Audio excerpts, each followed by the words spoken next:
आमै म गएको कहाँ हिँडेको बाबु? साथीको बर्थडे छ नि हिँडेको। भरे घर चाहिँ छिटो आइज नि। ए आमै जहिले हिँड्ने लगाइसकेको छैन। जहिले ढिलो गर्दैछ नि अलिक छिटो आउनु नि। बुइनी ड्युटीबाट आयो? आएँ त दादा, कहाँ जानुभएको? म यसो साथीको बर्थडे छ नि हिँडेको। ए हुन्छ दादा। 20,000 यसो मागेको भए त हुन्थ्यो ल, गइहाल्यो। के भन्नु? छोरी तेरो एक्जाम कहिलेदेखि अरे? 25 गतेदेखि मम्मी। ए राम्ररी पढ है, तेरो दिदीले केमा नाम खेलेको छ भन्दै थिए। हुन्छ मम्मी। नाम निकाल्नु पर्छ। के गर्नुहुन्छ मम्मी? ए आइपुगिस् नानी? आइपुगे त। पढाल पुराल गर्दैछ बाबा। के गर्दैछस् नानी? पढ्दैछु। अलिक राम्रो पढ है, यसपालि त स्टाफ नर्समा नाम निकाल्नु पर्छ नि। हुन्छ दिदी। राम्ररी पढेर दिदी पनि एउटै हस्पिटलमा जागिर खाऊ है।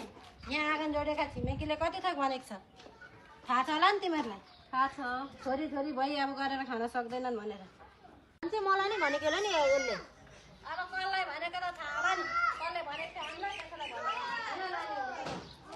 मलाई नै भनेको नि यसले। कम्तीको चाहिँ साँच्ची त्यसको छोराले के भन्दै थियो नानी तँलाई? खोइ कहिले बोल्नु न त्यो दादा, आज त खोइ के भन्नु, राम्ररी बोल्नु भयो। बुनु कहाँ गएको ड्युटीबाट आएको भनेको मैले दादा भने। पैसा माग्नलाई भनेको हो कि जडिया एक नम्बरको जडिया छ। होइन अहिले त सुध्रेको होला मजाले बोल्दै थिएँ। हिजो भर्खर रक्सी खाएको मैले देखेको।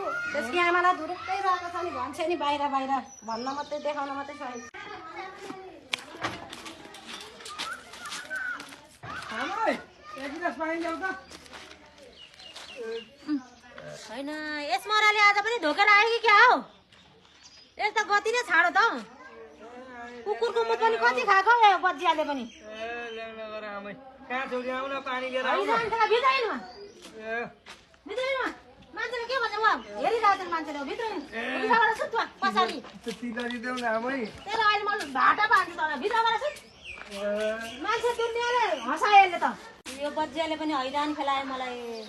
मान्छेका छेउमा सिरो उज्यालो बनाएर हिँड्न पनि दिएन हौ यसले बच्चियाले त। कहिले के भनेको छ, कहिले के भनेको छ, कहिले रक्सी खाएर आएको छ। पल्ला घरकोलाई मैले कति त भनेको थिएँ, दोडी छोरी पाएँ, छोरी छोरी भए त्यसका। मैले कति भनेको थिएँ, मेरो छोरा दुईटा बका थिए, छाती फुलाएर मेरो छोरा छन् भनेको थिएँ। अहिले त मलाई नै धुरुक्कै रुवायो छोराले, धुरुक्कै रुवायो। ए आमै त्यो तिलरी भए पनि देऊ न हौ।